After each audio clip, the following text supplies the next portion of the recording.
Bonjour cher Emmanuel, bonjour à toutes et bonjour à tous. Bienvenue sur les chemins du vendredi où chaque semaine nous donnons la parole aux philosophes contemporains qui s'aventurent dans les dédales de la pensée, de leur pensée ou des auteurs qui leur sont chers. À 10h46, Géraldine Mosna-Savoie vous proposera comme tous les vendredis son petit précis philosophique à l'usage des candidats. Elle donnera aujourd'hui quelques conseils sur l'amitié en politique et surtout entre candidats.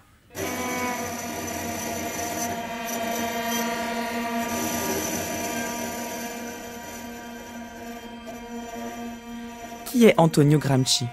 Depuis le début de la campagne présidentielle, et avant même, son nom est à toutes les lèvres, de Jean-Luc Mélenchon qui reprend son concept d'hégémonie, à Nicolas Sarkozy, sur les conseils de Patrick Buisson qui a affirmé en 2007 « Au fond, j'ai fait mienne l'analyse de Gramsci, le pouvoir se gagne par les idées », jusqu'à Emmanuel Macron et Benoît Hamon le 23 janvier dernier, chaque candidat a eu son moment Gramsci. De lui, on retient une formule très belle. Le vieux monde se meurt, le nouveau tarde à paraître, et dans ce clair-obscur surgissent des monstres. Mais qui est Antonio Gramsci ? Aujourd'hui, vendredi 24 février, j'ai le grand plaisir de recevoir Nathan Sperber qui a publié en 2013 un ouvrage coécrit avec George Hoare qui connaît une nouvelle actualité, Introduction à Antonio Gramsci, aux éditions de la Découverte.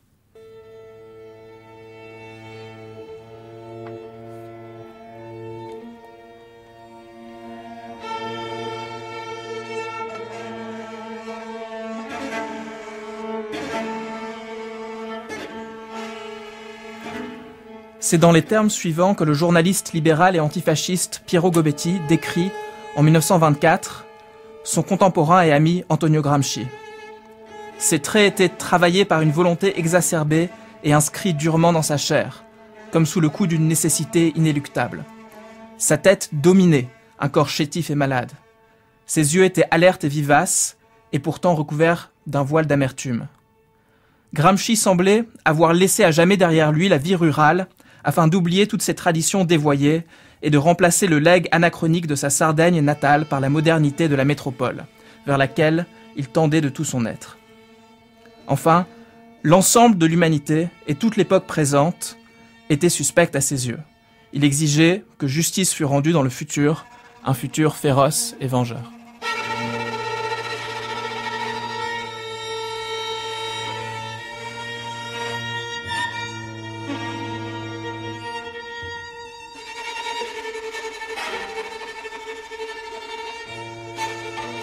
Bonjour Nathan Sperber. Bonjour. Bienvenue sur les chemins de la philosophie.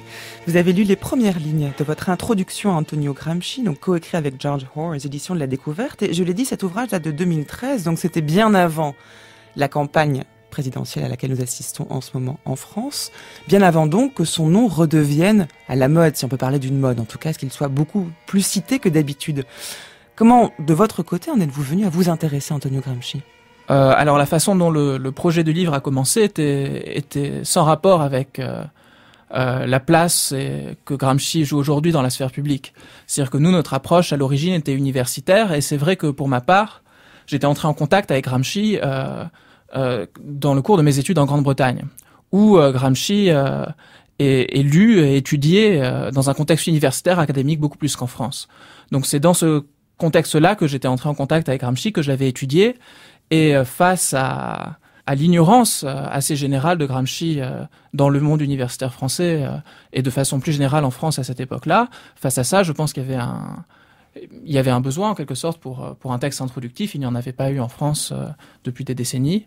Donc c'est pour ça qu'on avait eu ce projet. C'est vrai que depuis, on remarque que pas seulement dans la vie académique, intellectuelle, mais aussi dans la sphère politique française, les références à Gramsci se multiplient, et c'est une bonne chose parce qu'il y a à côté de plus en plus de publications sur Gramsci en France, donc peut-être que ça laisse augurer d'un rapport à Gramsci un petit peu plus maîtrisé que par le passé. Alors vous avez dit qu'il était beaucoup plus connu notamment en Grande-Bretagne, hein. Vous avez fait vos études qu'en France, mais une chose est de féliciter le regain d'intérêt pour Gramsci dans les universités, une autre est de constater la référence quasi systématique à Gramsci par les hommes politiques. Comment vous expliquez cette référence-là ? Est-ce que c'est basé sur un malentendu ?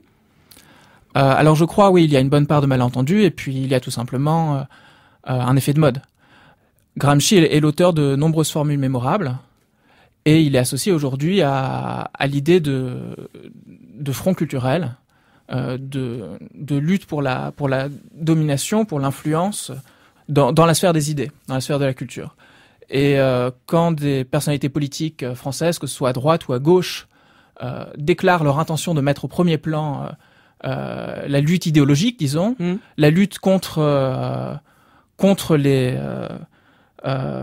présupposés, les idées reçues de la sphère politique française, que ce soit venant de la droite contre la pensée unique ou de la gauche contre une vision un petit peu différente de ce que c'est que la pensée unique, eh bien on utilise Gramsci, on se dit gramscien, mais c'est assez superficiel.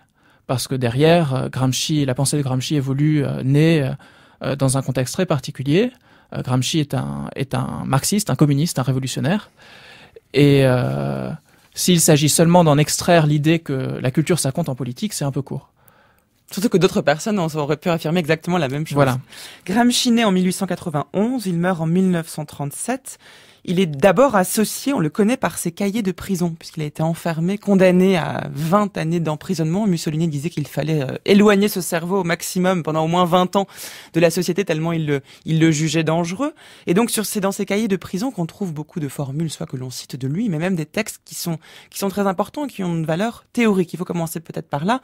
Gramsci avait certes un engagement communiste, enfin disons marxiste, mais en tout cas il a beaucoup écrit et rédigé sa pensée qui est à la fois philosophique et politique. Quand on le lit, on y trouve à la fois une référence plus ou moins explicite d'ailleurs à Bergson, mais aussi à Marx. Et surtout, il avait vraiment à cœur de ne pas séparer d'un côté une réflexion intellectuelle, avec tout ce qu'il pouvait reprocher d'ailleurs aux intellectuels, d'un engagement passionné qui était pour lui la première cohérence d'ailleurs d'une exigence intellectuelle.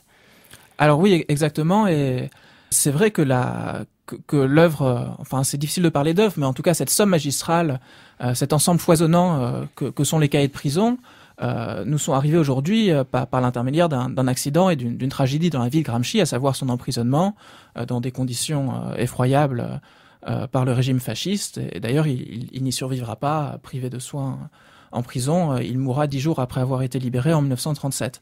Mais en tout cas, c'est vrai que revenant sur la trajectoire de vie de Gramsci, Gramsci est un révolutionnaire professionnel, on peut dire. C'est un homme qui écrit beaucoup, c'est un critique de théâtre, c'est un journaliste politique, c'est évidemment un intellectuel, mais c'est avant tout quelqu'un qui est engagé dans la lutte politique. Il est engagé au Parti socialiste italien, qui à la fin du 19e, début du 20e siècle faisait partie de la Seconde Internationale, et puis il rejoint le Parti communiste italien à sa création lors du congrès de Livourne en 1921, et quelques années plus tard, il devient le dirigeant principal de cette formation. Donc, comparé à d'autres grands intellectuels marxistes du XXe siècle, sa position est assez unique parce qu'il a été un grand dirigeant de partis politiques. Et puis, lors de son emprisonnement, sa vie d'activisme politique est interrompue, et il se tourne, il s'accroche à ce projet. Il écrit d'ailleurs dans une lettre peu après son emprisonnement qu'il veut écrire quelque chose für ewig. Il utilise l'expression allemande. Quelque chose qui dure, quelque chose qui puisse durer plus que ses écrits passés, qui étaient souvent des écrits de circonstances, des écrits journalistiques, des écrits militants. Et il se lance donc dans ce projet, mais sans jamais que la révolution quitte son esprit. Les cahiers de prison sont une somme de réflexions. Vous avez mentionné la réflexion politique, philosophique, on pourrait dire historique, littéraire. Il aborde énormément de thèmes différents. Et ça peut paraître désarticulé ou désordonné. Ça tient aussi au contexte de ces notes qui n'étaient pas écrites dans l'intention de publier un ouvrage directement. Mais ce qui donne une certaine cohérence à tous ces éléments, c'est la révolution. C'est le fait que toutes les réflexions diverses qu'il engage restent liées dans son esprit à cette ambition, à cet espoir de la révolution et à la stratégie que les révolutionnaires doivent mettre en œuvre pour y arriver. Écoutez le témoignage de Giuseppe Prezzolini, qui est un camarade de Gramsci, qui raconte un meeting de 1925 avec Gramsci qu'il a présenté aux ouvriers. J'ai été présenté par Gramsci aux ouvriers de la Fiat. J'ai dit à ces ouvriers, vous travaillez pour créer une nouvelle société. Une nouvelle société qui sera faite par des ouvriers, qui sera votre société. Alors, je vous demande, pourquoi vous voulez changer les institutions mais vous ne voulez pas changer de coutume. Pourquoi vous n'employez pas la salopette? Pourquoi ne vous mariez pas avec la salopette? Pourquoi vous n'allez pas danser dans la salopette? Pourquoi vous rougissez de porter la salopette? Le dimanche, vous vous endimanchez comme les bourgeois. Alors, ces ouvriers qui étaient là, peut-être 2000, ils sont restés silencieux. Ils n'ont pas sifflé parce que j'étais avec Gramsci, mais ils n'ont pas dit un mot. J'ai eu la sensation qu'ils étaient des petits bourgeois, qu'ils étaient pleins de l'esprit bourgeois. Leur idéal, ce n'était pas une nouvelle société fondée sur le travail, mais une société qui détestait le travail, qui voulait avoir l'automobile, qui voulait avoir les dimanches libres pour aller à la campagne. Vraiment, ils ne pensaient pas à une nouvelle société. Ils pensaient simplement à substituer dans la société bourgeoise leur personne aux bourgeois. Quand vous parlez de révolution, l'importance de la révolution pour Gramsci, il faut bien l'entendre dans le sens de ce témoignage également. C'est pas simplement un changement d'institution, mais aussi un changement de coutume. C'est la culture même de la société qui doit subir une révolution. Exactement. Et ce passage, justement, est allié avec une des préoccupations premières de Gramsci, à savoir l'expérience de vie, l'expérience de perception élémentaire des classes laborieuses, de la classe ouvrière. Gramsci considère que la révolution, en effet, se réalise pas seulement par une prise de pouvoir politique, par un assaut sur l'État, mais se travaille au niveau, à fleur de peau, disons, au niveau des perceptions les plus immédiates de la vie quotidienne. C'est ce qu'il appelle le sens commun. Le sens commun, c'est ce mélange hétéroclite qu'il appelle aussi le folklore de la philosophie, qui varie d'une personne à l'autre, qui est cet ensemble d'idées, de jugements, de réactions immédiates à ce qu'on apprécie, à ce qu'on n'apprécie pas, à ce qui dégoûte, à ce qui plaît, à ce qui attire. C'est tout ça qui compose le sens commun de chaque individu. Et pour Gramsci, la révolution doit aussi passer par une transformation, il dit même une révolution du sens commun.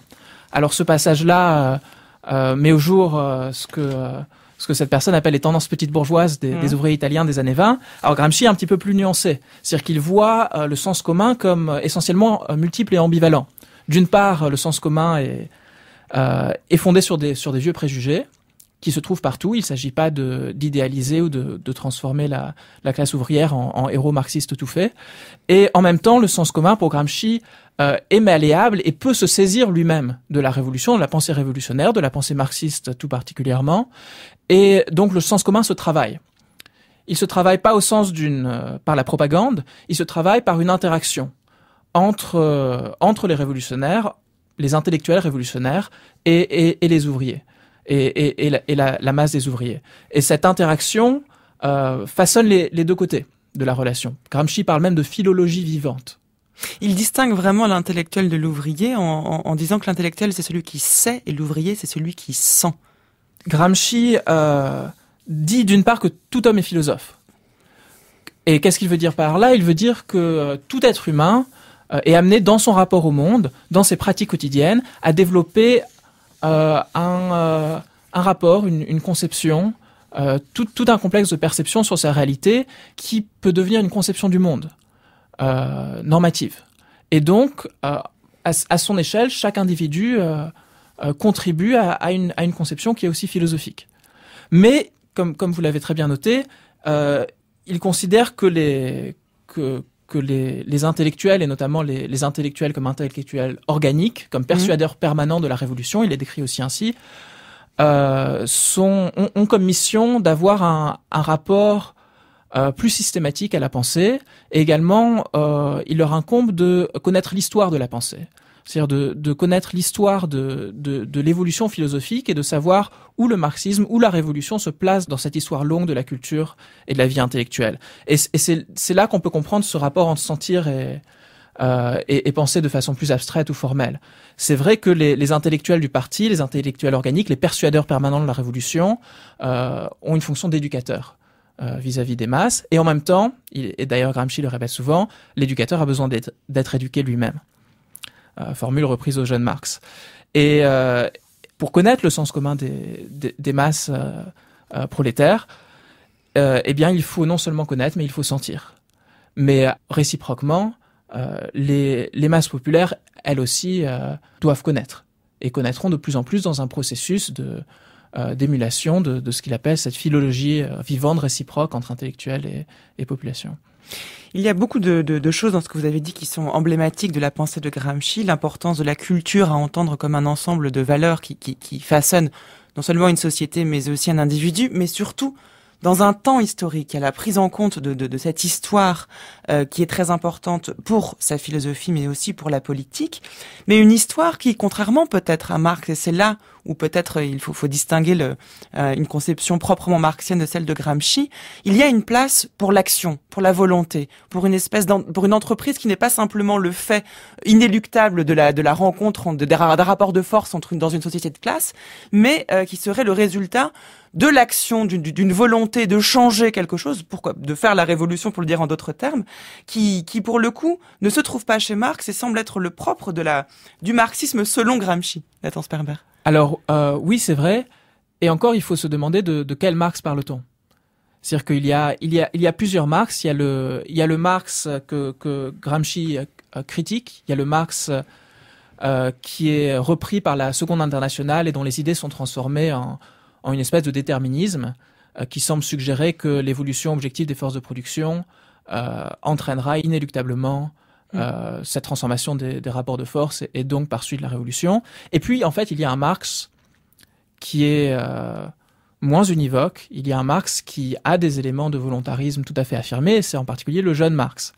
Et Gramsci est très inspiré par notamment les thèses sur Feuerbach, qui sont un texte très court de Marx, mais qui contiennent certaines affirmations frappantes qui sont fondatrices pour Gramsci. Par exemple, la deuxième thèse sur Feuerbach, l'idée que c'est par la pratique, que c'est par son activité concrète que l'homme doit prouver la vérité, doit prouver la puissance de sa pensée. Et que une autre formule de Marx, c'est que oui, les circonstances façonnent les hommes, mais en retour, les circonstances sont le produit de l'activité critico-pratique humaine, ce qu'on peut aussi appeler la praxis. Et pour revenir à la formule que j'avais déjà évoquée, les circonstances éduquent, mais l'éducateur doit être éduqué. Et Gramsci essaye de se placer là. Et c'est difficile de se placer là. Parce que le marxisme, la pensée de la révolution, risque toujours de tomber soit vers un culte de l'action, du spontanéisme, de l'insurrection immédiate et de l'espoir révolutionnaire immédiat, d'une part, et d'autre part, cette attitude que Gramsci qualifie de mécaniste, de fataliste, de déterministe, et d'économisme, en fait, qui consiste à espérer que les forces économiques évolueront, d'ailleurs de penser qu'elles évolueront nécessairement dans la direction de la révolution. Et Gramsci se situe entre ces deux niveaux. C'est-à-dire, d'une part, il reprend de Marx une attention à l'état des forces de production, des rapports de classe. C'est absolument impossible de séparer Gramsci de cette conception-là de l'histoire qui est héritée de Marx. Et en même temps, il va chercher chez un Marx un petit peu différent l'idée du rôle de la volonté dans l'histoire, du rôle de l'action politique, de l'organisation, et dans un sens très large, puisque ça inclut ce qu'on peut appeler le front culturel et le front politique, et le front des rapports économiques au point de production. C'est une vision multiple, où en effet la part de la volonté humaine est fondamentale. Ce qui fait de Gramsci d'ailleurs un grand lecteur de Machiavel, un Machiavel qu'il considère comme étant le théoricien de l'action politique. Il n'est pas du tout, disons, celui qui aurait une conception cynique de la politique au sens où nous l'entendons aujourd'hui, où machiavélien signifierait savoir user et abuser des circonstances qui se présentent à nous pour pouvoir garder le pouvoir.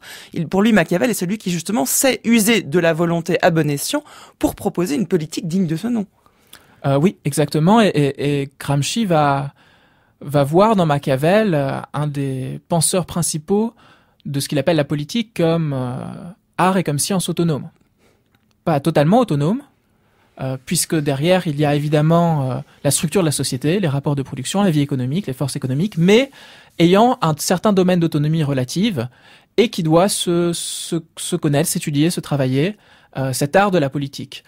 Et plus particulièrement, il reprend chez Machiavel, où il développe la métaphore machiavélienne du centaure, c'est-à-dire la politique comme mi-homme, mi-bête, c'est-à-dire mi-force, mi-raison, mi-pouvoir de coercition, mi-force de persuasion.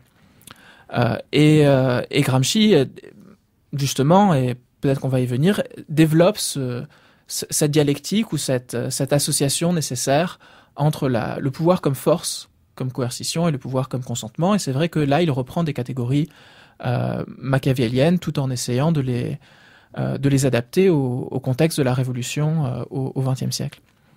Je hais les indifférents. Je crois, comme Friedrich Hebel, que vivre veut dire être partisan. On ne peut être seulement homme, étranger à la cité. Qui vit vraiment ne peut pas ne pas être citoyen et partisan. L'indifférence est aboulie, parasitisme, lâcheté. Elle n'est pas vie. C'est pourquoi je hais les indifférents.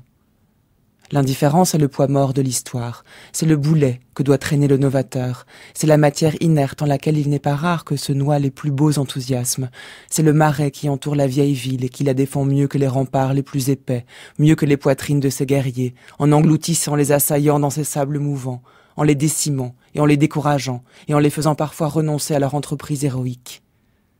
L'indifférence agit vigoureusement dans l'histoire. Elle agit passivement, mais elle agit. Elle se fait fatalité. Elle est ce quelque chose que l'on n'attendait point, ce quelque chose qui bouleverse les programmes, renverse les plans les mieux établis, la matière brute qui se rebelle devant l'intelligence et l'étrangle. Les événements, le mal qui s'abat sur tous, le bien que pourrait engendrer un acte héroïque, ne dépendent pas tant de l'initiative du petit nombre qui agit que de l'indifférence, de l'absentéisme de la multitude. Mais si je hais les indifférents, c'est aussi parce que leurs pleurnicheries d'éternels innocents me sont insupportables. Je demande compte à chacun d'entre eux sur la façon dont il a accompli la tâche que la vie lui a assignée et lui assigne quotidiennement, sur ce qu'il a fait et surtout sur ce qu'il n'a pas fait. Et je sens que je puis être inexorable, que je ne dois pas gaspiller ma pitié, que je ne dois pas leur accorder mes larmes. Je suis partisan, je vis, je sens déjà palpiter dans la conscience virile des miens l'activité de la cité future que les miens sont en train de construire. Et dans cette cité, la chaîne sociale ne pèse pas seulement sur quelques-uns. Les événements ne sont pas dus au hasard, à la fatalité, mais sont l'œuvre intelligente des citoyens. Elle ne compte personne qui demeure à regarder à sa fenêtre, tandis qu'un petit nombre se sacrifie, se saigne dans le sacrifice. Personne qui, restant à sa fenêtre, aux aguets, veuille profiter du peu de bien que procure l'activité d'un petit nombre, et donne libre cours à sa déception en insultant le sacrifice. Celui qui s'est assigné parce qu'il n'a pas réussi dans son entreprise. Je vis, je suis partisan. C'est pourquoi je hais qui n'est pas partisan. Je hais les indifférents.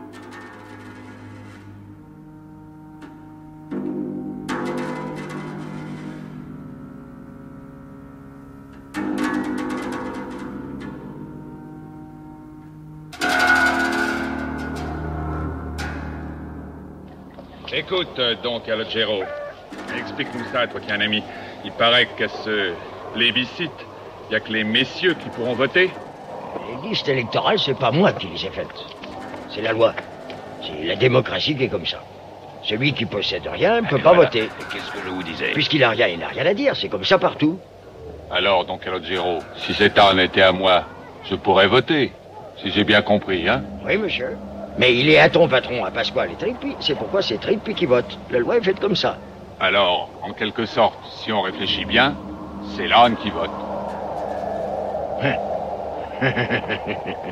Écoute un peu, donc, Calogero. Nous, on sait même pas lire, on sait même pas écrire. De cette Italie qu'ils sont en train de faire, eux, de ce nouveau roi, nous, on s'en fout. Mais la terre... Je sais. Mais ce qui compte, c'est d'abord qu'il faut la faire, cette Italie. C'est pour ça que nous avons fait la Révolution. Une fois qu'on aura fait l'Italie, on fera les lois. Et une fois qu'on aura fait les lois, vous aurez la terre. Mais vous l'aurez parce que vous l'aurez attendu. Pas comme ont fait ceux de Grigenti qui l'ont occupé de force et aujourd'hui pourrissent aux galères.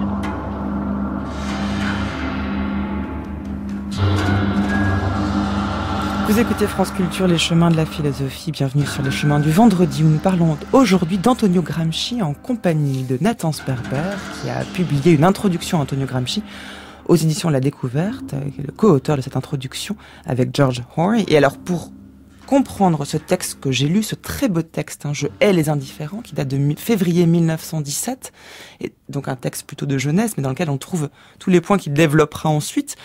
Le détour par le film Le Guépard est très utile, parce que dans ce film-là, on a l'idée de ce qu'on peut appeler une révolution passive, qui est justement le résultat d'une certaine indifférence, Nathan Sperber. Oui, c'est vrai. C'est que Gramsci, en effet, est fasciné par l'histoire italienne qui précède sa naissance, le Risorgimento, l'unification de la péninsule dans les années 1850 et 1860, qu'il décrit comme révolution sans révolution. Il y a, et d'ailleurs le Guépard, le livre de Lampedusa et le film de Visconti l'évoquent extrêmement bien, il y a un mouvement pour l'unification de l'Italie qui est impulsé par la monarchie de Piémont-Sardaigne, qui est suivi par certains groupes dans la société italienne, notamment par des groupes dominants. Mais face à ce changement, eh bien, le gros de la population italienne, qui est à cette époque-là avant tout paysanne, réagit avec une certaine indifférence, une certaine passivité. Et pour faire le lien avec ce texte de jeunesse dans un contexte différent, 1917, l'espoir de Gramsci est justement de dépasser cette indifférence, cette passivité comme poids mort de l'histoire en général et de l'histoire italienne en particulier. Et c'est allié évidemment à cette idée de sens commun dont on avait un petit peu parlé avant, cette idée que le sens commun doit être travaillé, doit être modifié pour sortir ces grands groupes humains, ces classes sociales, les paysans, les ouvriers, de cet état d'indifférence relative au cours de l'histoire.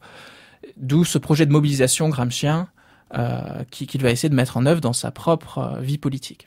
En 1917, il écrit le texte. C'est 2 ans avant l'Ordine Nuovo, donc la publication de ce journal qui sur le moment est tiré à très peu d'exemplaires. Je crois que c'est à peu près 5000. Donc c'est pas non plus un journal qui a été vendu dans tout le pays, mais qui aura une influence profonde sur les ouvriers, parce qu'à ce moment-là, en Italie, c'est donc, en 1919, donc peu de temps après, c'est ce qu'on appelle le Biennio Rosso, qui finalement les 2 années rouges qui sont centrées sur l'activisme des ouvriers de Turin. Exactement. Alors c'est vrai, Gramsci se bat contre l'indifférence et parle du besoin d'être partisan à plusieurs étapes dans sa jeunesse. Face à la Première Guerre mondiale, il adjure les socialistes de prendre parti. Face à la Révolution russe, il la soutient. Il va écrire quelques articles dessus avec un grand enthousiasme. Et puis ensuite vient cette grande vague de grève en Italie, centrée sur Turin, mais pas non plus limitée à Turin. Turin, qui est la première ville industrielle italienne à cette époque-là, il y a notamment les usines Fiat, et il y a ce mouvement de grève qui commence et qui est ancré dans des organisations ouvrières, qui n'est pas mené par le Parti socialiste italien, qui à l'époque est assez tiède vis-à-vis de cette mobilisation. Même chose, le grand syndicat national italien ne prend pas les devants, ce sont les organisations ouvrières elles-mêmes. Et c'est là que le petit Gramsci et ses amis qui sont à Turin à ce moment-là, qui lancent l'Ordine Nuovo, vont entrer dans ce mouvement. Et l'Ordine Nuovo va accompagner ce mouvement, va en partie l'inspirer. Et c'est vraiment une initiative assez unique qui n'est pas tributaire d'appareil politique, qui est menée par Gramsci et quelques autres comme Tasca et Togliatti à cette époque-là pour se lancer dans la lutte. Et ne pas attendre, ne pas être attentiste, ne pas être abstentionniste à cette époque-là. Ce qui rend d'autant plus troublant l'application de la pensée de Gramsci à l'époque contemporaine, quand on vous écoute, qu'on découvre un peu les textes de Gramsci, le contexte dans lequel il écrivait, son engagement profondément marxiste. Comment on explique qu'un Nicolas Sarkozy, par exemple, pour citer lui, je pourrais en citer d'autres, se revendique de Gramsci en disant, je reprends la phrase, il dit au fond, j'ai fait mienne l'analyse de Gramsci, le pouvoir se gagne par les idées. Alors c'est un peu court. Et c'est vrai que c'est une lecture extrêmement partielle, réductrice de Gramsci. Quand on voit la trajectoire personnelle de Gramsci, quand on voit toute l'étendue des réflexions et des exigences des cahiers de prison, c'est immense. D'une part, c'est ancré dans cette ambition de révolution, qui est une révolution du Parti communiste, qui est une révolution de la classe prolétarienne dans l'esprit de Gramsci. Et ensuite, c'est une révolution auquel il donne un sens, en quelque sorte, encore plus ambitieux que le sens habituellement donné à la révolution dans le mouvement communiste au XXe siècle, puisque c'est une révolution qui affecte non seulement l'État et les rapports de production, mais qui affecte le sens commun, qui affecte toute la conception du monde telle qu'elle se réfracte dans tous les individus de la société. Alors pour en arriver aujourd'hui à Gramsci comme étant celui qui nous donne une recette, à savoir le pouvoir se gagne aussi par les idées. Oui, parce qu'une chose est de le démarxiser, une autre est d'en faire celui qui serait l'auteur d'une phrase affirmant que les idées suffisent que le pouvoir se gagne par les idées. Oui. Alors, et d'ailleurs, ça va d'ailleurs à l'encontre de la pensée de Gramsci, puisque il y a deux notions de Gramsci souvent reprises, qui sont la guerre de position et la guerre de mouvement. C'est comme ça qu'il décrit, c'est dans cette combinaison qu'il définit la stratégie révolutionnaire qui doit être mise en œuvre selon lui. La guerre de mouvement, tout d'abord, disons, c'est la conquête de l'État. C'est la bataille, qui est souvent une bataille de rue, dans le contexte des révolutions du 1er XXe siècle, contre les forces coercitives et répressives de l'État. Mais il explique que c'est pas suffisant. Il explique que seulement tabler là-dessus, c'est vouer la révolution à l'échec. Parce que la révolution doit être plus vaste. Elle doit se préparer en amont de la prise de l'État, également doit se continuer après la prise de l'État, par un travail immense, ce qu'il appelle la guerre de position, dans la société civile, dans les institutions culturelles, dans le monde des idées. Il faut essayer de transformer le sens commun, il faut essayer de faire passer des éléments de marxisme et de pensée révolutionnaire et de les faire filtrer, de les faire s'ancrer dans des mentalités de toute une population. Et ça passe non seulement par un discours, mais ça passe par des institutions. Ça passe par l'école, ça passe par le journalisme socialiste que lui-même a essayé de mettre en œuvre dans le cours de sa vie. Ça passe par tout ce programme-là et par tous ces appareils culturels. Alors aujourd'hui, on se retrouve avec des politiciens de droite comme de gauche qui vont dire qu'il s'agit de s'inspirer de Gramsci pour lutter contre certaines idées reçues dans la sphère publique et de le faire par des stratégies qui semblent être strictement médiatiques.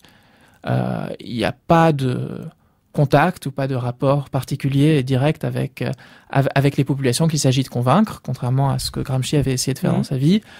Et surtout, il n'y a pas de pensée générale du changement du pouvoir dans la société, qui doit être fondée sur tout un ensemble de dimensions, et pas seulement sur le fait de pouvoir placer quelques éléments de langage ou quelques éléments de son agenda politique dans les médias. Voilà. Il y a un autre concept de Gramsci qu'on n'a pas encore évoqué. Donc vous avez parlé de l'importance du sens commun, de la culture dans un sens historique, de la révolution qu'il faut entendre au sens fort, voire très fort du terme. C'est le concept d'hégémonie qu'on entend notamment dans la bouche d'un autre partisan de la Révolution, même si c'est une révolution un peu différente, qui est Jean-Luc Mélenchon. Écoutez.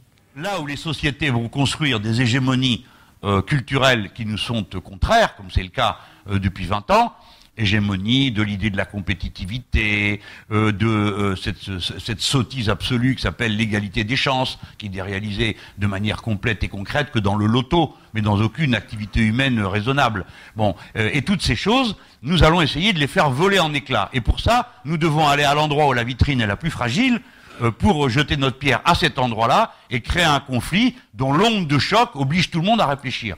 La conflictualité pédagogique, c'est une manière de faire de la politique et évidemment de l'amener à sa résolution. C'est-à-dire une fois qu'on a déclenché l'événement conflictuel, on va en indiquer quelle est la sortie. Mais il faut d'abord avoir le courage de déclencher le conflit.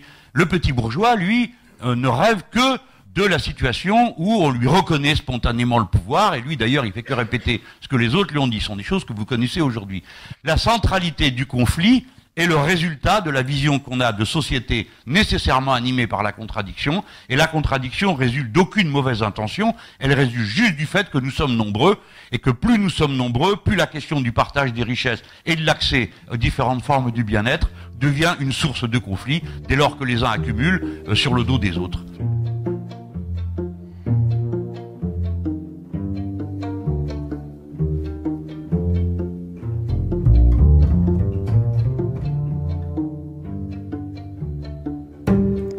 La conscience d'être une partie d'une force hégémonique déterminée, c'est-à-dire la conscience politique, est la première phase vers une conscience de soi ultérieure et progressive, dans laquelle théorie et pratique finalement s'unifient.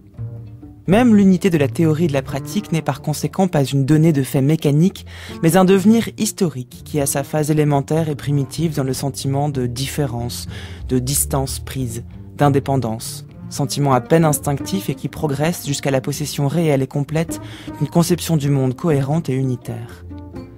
C'est pourquoi il faut mettre en relief la façon dont le développement politique du concept d'hégémonie représente un grand progrès philosophique, et non pas seulement politico-pratique, étant donné qu'il enveloppe nécessairement et suppose une unité intellectuelle et une éthique conforme à une conception du réel qui a surmonté le sens commun et qui est devenu, fût-ce entre des limites encore étroites, critique. Alors on peut tenter d'éclairer les propos de Mélenchon par le texte de Gramsci lui-même. C'est un extrait de ses cahiers de prison dans lequel donc il affirme que la conscience d'être une partie d'une force hégémonique déterminée est la première phase vers une conscience de soi ultérieure et progressive dans laquelle théorie et pratique finalement s'unifient. Jean-Luc Mélenchon, en tout cas quand il emploie le terme d'hégémonie, c'est aussi dans un sens, disons, conflictuel. Cette hégémonie doit être aussi qui va permettre de créer un conflit et donc d'inscrire l'événement, l'action elle-même dans un temps qui est un peu plus long. Est-ce que la référence ici à Gramsci se tient ou pas, Nathan Sperber? Elle se tient en partie. C'est vrai que chez Gramsci, l'hégémonie n'est pas seulement culturelle. Elle se fonde sur des groupes humains, sur ce qu'il appelle les classes fondamentales. Et donc, elle se fonde sur une contradiction qui existe déjà, puisque la pensée marxiste est la pensée des contradictions du capitalisme, et en particulier des contradictions de classe. Donc, chez Gramsci, c'est vrai, comme chez Mélenchon, il semble, l'hégémonie se fonde sur cette contradiction. Mais ce qui est intéressant dans cette idée d'hégémonie, c'est qu'à partir de cette contradiction de la société, à partir de l'existence d'une classe dominante dans les rapports de production et dans la vie économique, à savoir la classe capitaliste, la classe bourgeoise sous le capitalisme, eh bien, à partir de là, la réflexion gramscienne sur le pouvoir va se complexifier énormément, puisque le pouvoir d'une classe, que ce soit la bourgeoisie au XXe siècle, par exemple, ou du prolétariat dans l'avenir, c'est l'espoir de Gramsci, eh bien, ce pouvoir-là se fonde à tous les niveaux. Et l'hégémonie sert à exprimer cette combinaison des versants et des ressorts du pouvoir. Pouvoir dans les rapports de production, pouvoir dans la vie politique, ascendance sur l'État, et pouvoir dans la société civile, pouvoir dans les institutions de la culture, et pouvoir qui va même jusqu'à irriguer le sens commun, l'atmosphère, le zeitgeist d'une certaine époque. Et l'hégémonie, une force hégémonique, est une force qui arrivera à combiner ces différentes dimensions. C'est une force qui arrivera à asseoir sa dominance et sa prééminence économico-politique dans un champ plus large, dans le champ de la culture, des idées, du sens commun, de la psychologie élémentaire. Et c'est là qu'on voit cette notion d'hégémonie culturelle qui est souvent citée. Alors, hégémonie culturelle, oui, parce que l'hégémonie opère dans la culture, mais en quelque sorte, c'est une expression un petit peu malheureuse, puisque l'hégémonie, c'est beaucoup plus que ça. C'est justement toutes ces différentes dimensions que je viens d'évoquer. Mais chez Gramsci, il me semble qu'il y a une distinction entre ce qu'on peut appeler le politique ou la société politique et la société civile qui est très marquée. Oui, c'est une distinction fondamentale chez Gramsci, et il donne à ces deux champs, disons, des sens très précis et originaux. Pour Gramsci, la société politique, c'est ce qu'il appelle aussi l'État-gouvernement. C'est une portion de l'État qui est axée sur le pouvoir brut, sur la coercition, sur la police, sur l'armée, sur l'administration. La société civile, en revanche, c'est la sphère de la société qui n'est pas la société politique, qui n'est pas non plus la vie économique, mais c'est la sphère de la société qui regroupe les institutions culturelles et qui se font non pas sur l'exercice de la force, de la violence, de la coercition, mais où les rapports sont axés sur la discussion, la persuasion, la force de conviction et ainsi de suite. Mais est-ce que ça veut dire qu'il n'y a pas de dimension politique à cette société civile? Il y a évidemment une dimension politique extrêmement forte. Cette société civile qui se constitue donc des écoles, des universités, des journaux, des médias, également de l'Église, des associations, de ce qu'on appellerait les ONG aujourd'hui, tout ça, pour Gramsci, est éminemment politique. Et d'ailleurs, il utilise le mot État dans un sens très original, il parle d'État intégral pour dire cette somme de société politique et de société civile. Donc la société civile est éminemment politique, c'est le terrain où se construit l'hégémonie, c'est le terrain sur lequel les forces sociales fondamentales vont essayer d'asseoir leur prééminence, leur prestige, leur force de persuasion culturelle, et c'est le terrain de lutte privilégiée pour la guerre de position, puisque c'est dans les écoles, dans les médias, dans la presse, dans tous ces éléments de la sphère publique à l'échelle d'une nation et également à l'échelle la plus élémentaire de la vie quotidienne, qu'une nouvelle force qui a une ambition hégémonique va essayer de contrer l'hégémonie existante et mener sa guerre de position. Alors pourquoi la distingue-t-il autant de la société politique ? Si de toute façon la société civile a aussi un poids politique. Oui. Revenons à Machiavel, les deux sont politiques, mais ce sont deux versants différents du pouvoir et de la politique. C'est-à-dire il y a le versant coercitif et le versant consensuel. Et société politique, société civile, ce sont les deux grandes institutions de la vie sociale où s'actualisent ces deux versants de la politique, mais ils doivent être pensés à la fois dans ce qui distingue ces deux aspects de la politique et en même temps ensemble. Parce que la révolution se joue sur les deux tableaux. C'est ça tout le sens de la combinaison nécessaire, selon Gramsci, de la guerre de mouvement et de la guerre de position. Du temps de son vivant, Gramsci peut assister à des révolutions. Hein. En Russie notamment, il assiste à un changement de monde, et c'était pour ça que la citation d'ailleurs qui est beaucoup reprise de lui aujourd'hui, hein, le vieux monde se meurt, le nouveau tarde à apparaître, et dans ce clair-obscur surgissent des monstres. Cette citation, qui n'est pas, qui est assez emblématique de la pensée de Gramsci par ailleurs, montre que c'est aussi un penseur de ce qu'on pourrait appeler nous la crise aujourd'hui, de la fin d'un certain monde qui est, au sens étymologique, hein, la crise c'est le dénouement qui permet peut-être de dénouer quelque chose qui est arrivé sans forcément proposer une suite. Et c'est cette période-là, cette période de crise qui intéresse particulièrement Gramsci et qui explique peut-être pourquoi il est tant cité aujourd'hui, puisque nous vivons dans une époque qui est beaucoup décrite comme étant celle d'une crise, à tous les niveaux d'ailleurs. Alors exactement, et ça tient au contexte historique tout à fait unique dans lequel Gramsci a vécu. Gramsci assiste à l'entrée de l'Italie dans la Première Guerre mondiale, pour laquelle elle n'est pas préparée. Il assiste aux retombées de cette guerre, à la démobilisation, à la déception de l'Italie après la guerre, et au fait que les politiciens de l'Italie sont de plus en plus discrédités, de moins en moins suivis, d'où la contestation ouvrière, et d'où, venant d'un autre côté, la montée du fascisme. Et il voit ça comme une crise. Et c'est ça qui l'encourage à tant parler de crise, et c'est un vrai penseur de la crise. Crise, il différencie d'ailleurs crise conjoncturelle et crise organique. La crise conjoncturelle, c'est un réagencement de la vie sociopolitique dans le cadre du capitalisme, et c'est arrivé à de nombreuses reprises au XIXe siècle, dans les révolutions du XIXe siècle. Et puis crise organique, c'est la crise qui laisse supposer que les rapports organiques, les rapports structurels les plus fondamentaux de la société sont en train d'être remis en cause, sont en train de se désintégrer, de s'effondrer. Mais quelle réponse va être donnée à ça ? Et chez Gramsci, la politique joue un rôle fondamental. C'est-à-dire que ce n'est pas la crise du mode de production qui va entraîner mécaniquement l'arrivée de la société socialiste et puis, dans la phase suivante, de la société communiste. C'est pas ça. Donc le capitalisme, il voit un capitalisme en train de se désintégrer, et il faut vraiment se replacer dans l'époque. C'était ce qui semblait effectivement se passer avec la guerre, avec ces vagues de grève, avec ce mouvement ouvrier qui connaît une vague au début des années 20 en Europe. Mais la réponse politique est affaire de stratégie révolutionnaire. La réponse politique est affaire de pensée, de travail. Et c'est là qu'on peut comprendre cette idée d'interrègne. L'interrègne, c'est quand les rapports fondamentaux se désagrègent, mais quand il n'y a pas d'agent révolutionnaire en mesure de recréer tout de suite un État. Et c'est le cas aujourd'hui ? Est-ce que ce serait une crise conjoncturelle aujourd'hui ou plus chronique ? Alors, les avis divergent là-dessus.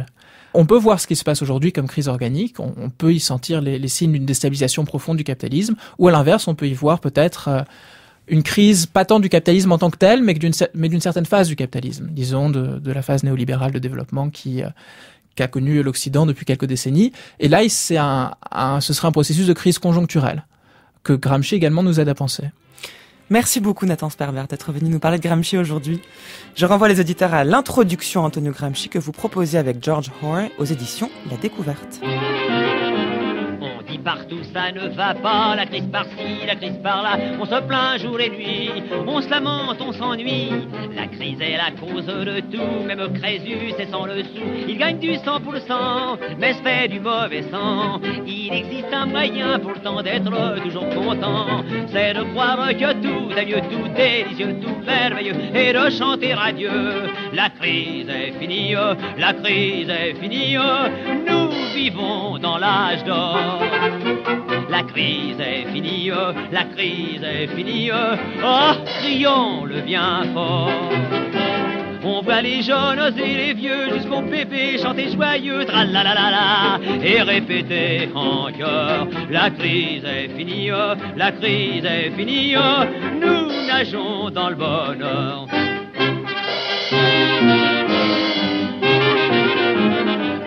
On dit autrefois, on était heureux comme des rois, la vie était pour rien, et l'on vivait si bien. Le puretin comme le rentier se baladait toujours à pied, l'été pour prendre le frais, dans le train se fait un peu de frais. Maintenant les petits comme les gros leur roulent qu'en auto, dans les cercles, les casinos leur coulent, à flot rien n'est trop beau, car disons-le trop haut, la crise est finie, la crise est finie, nous vivons dans l'âge d'or. La crise est finie, la crise est finie, oh, crions le bien fort. On voit les jeunes et les vieux jusqu'au pépé chanter joyeux, tralalalala, et répéter en chœur, la crise est finie, la crise est finie, nous nageons dans le bonheur. La crise est finie, la crise est finie, nous nageons dans le bonheur. Sur France Culture, les chemins de la philosophie, il est l'heure de retrouver comme tous les vendredis le petit précis philosophique à l'usage des candidats de Géraldine Mosna-Savoie. Bonjour Géraldine. Bonjour Adèle, bonjour à tous. Chaque semaine, vous donnez vos conseils à un candidat qui en a bien besoin. Alors à qui avez-vous choisi de donner vos conseils cette semaine ? Eh bien c'est un conseil pour plusieurs personnes, non pas Emmanuel Macron et François Bayrou, mais deux candidats de la gauche, Benoît Hamon et Jean-Luc Mélenchon, dont les déclarations interposées sur leur alliance ont quant à elles tout de la querelle d'amis. Et si malgré tout une alliance était possible, et si malgré tout on pouvait encore croire en l'amitié, au moins politique, de ces deux candidats. J'en tire les conclusions en me retirant de la vie politique après... Vous savez ce qu'on va faire ? Je vais pas me présenter du tout. Suite à l'élection de Benoît Hamon à la primaire de la gauche, une question a tout de suite jailli. Une alliance des candidats de toute la gauche est-elle envisageable ? Un mois après le résultat de cette primaire, la réponse se fait attendre ou même semble pencher vers la négative. Si rien n'est perdu entre Yannick Jadot et Benoît Hamon, rien n'est gagné entre ce dernier et Jean-Luc Mélenchon. On s'était pourtant plu à imaginer une telle alliance, on y avait pourtant cru et on les voyait déjà en bons amis quand Jean-Luc Mélenchon a proposé ceci à Benoît Hamon le 24 janvier. Il sera le bienvenu pour boire un bon café. Mais il y a une chose qui n'est pas négociable avec moi, c'est l'effort gigantesque que nous avons fait pour mettre au point un programme qui tient la route, pas un programme dont on transforme les contenus à mesure qu'on avance. On n'est pas dans un congrès du Parti Socialiste ou dans un congrès du syndicat étudiant, quelle que soit ma sympathie pour ce syndicat. On est dans une affaire sérieuse, il s'agit de gouverner un grand pays.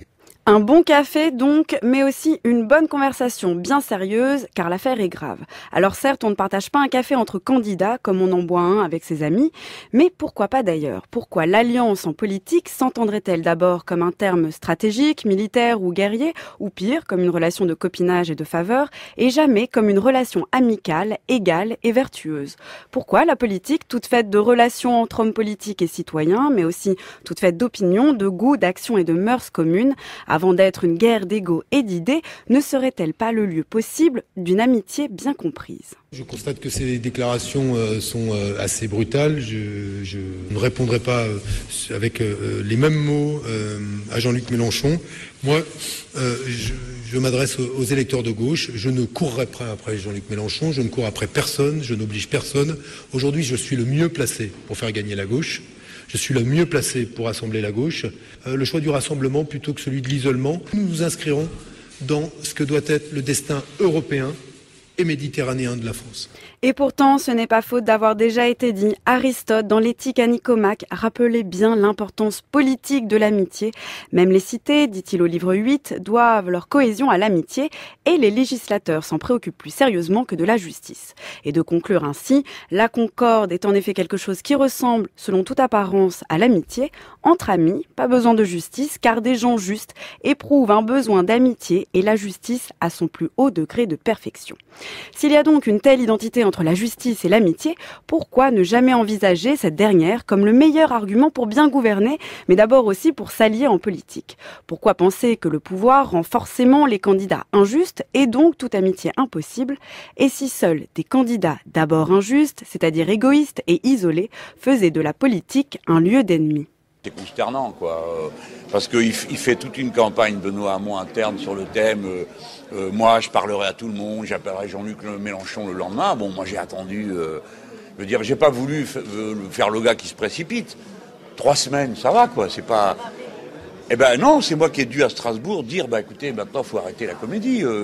Voilà, j'ai proposé une date de rendez-vous, tout ça. Aussitôt, il m'a mis un SMS, on s'est parlé. Au moment où il partait au Portugal, on a réglé pour que ce soit possible. Et puis alors après, j'apprends que non, j'aurais fermé la porte. C'est quand même moi qui ai fait le pas. Bon, je trouve ça un peu dommage, mais je ne vais pas passer ma vie là-dessus. Je ne suis pas un amoureux et conduit, je me permets de vous le rappeler. Si Benoît Hamon ne court après personne, Jean-Luc Mélenchon, lui, n'est ni le gars qui se précipite, ni un amoureux et conduit. C'est donc bien dommage, ces rendez-vous manqués. Mais comme le rappelle Aristote, l'amitié de circonstance, accidentelle, qui se fonde sur l'intérêt, n'est pas non plus le mieux. Elle ne relève jamais d'un amour pour l'autre, mais d'abord pour soi. En se refusant l'un à l'autre, Benoît Hamon et Jean-Luc Mélenchon ne jouent donc pas la comédie, ni de l'amitié réelle, ni de la politique cordiale.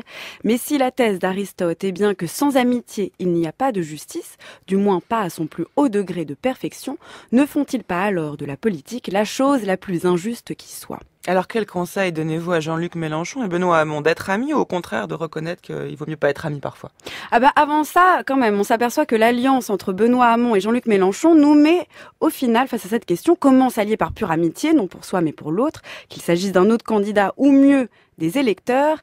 Eh bien là, la réponse se trouve dès les premières lignes du livre 8 de l'éthique à Nicomaque, à contre-courant de tout ce que l'on peut croire sur le pouvoir. L'amitié est, je cite, la chose la plus nécessaire à l'existence. Sans amis, en effet, nul ne choisirait de vivre. Aurait-il tous les biens qui restent? Car c'est lorsqu'ils sont en possession des formes du pouvoir que les gens éprouvent surtout le besoin d'amis. C'est très vrai, merci Aristote, merci Géraldine pour cette chronique. On peut réécouter en ligne, vous la retrouverez sur le site de Chemin de la Philosophie, vous pouvez la télécharger, la podcaster où vous voulez et quand vous voulez. De même que cette émission que nous venons de consacrer à Antonio Gramsci, si vous l'avez ratée ou si vous voulez la réécouter, bien rien de plus simple, rendez-vous sur le site des Chemins de la Philosophie et nos comptes Facebook et Twitter où nous mettons en ligne quotidiennement l'émission du jour et attendons vos remarques et commentaires. Merci à l'équipe des Chemins de la Philosophie, Livia Garrigue, Antoine Ravon, Nicolas Bouteloup, Marianne Chassor, Lila Bozès, Olivier Bétard à la réalisation cette semaine, Jason Taous à la prise de son aujourd'hui. On se retrouve lundi prochain pour une nouvelle semaine sur le silence. Camus, Blanchot, le cinéma et l'histoire du silence d'Alain Corbin, ça c'est le programme de la semaine prochaine. Sur France Culture à 11h, vous retrouverez Florian Delorme pour son émission Culture Monde. Mais tout de suite, place au feuilleton sur France Culture, la vie moderne.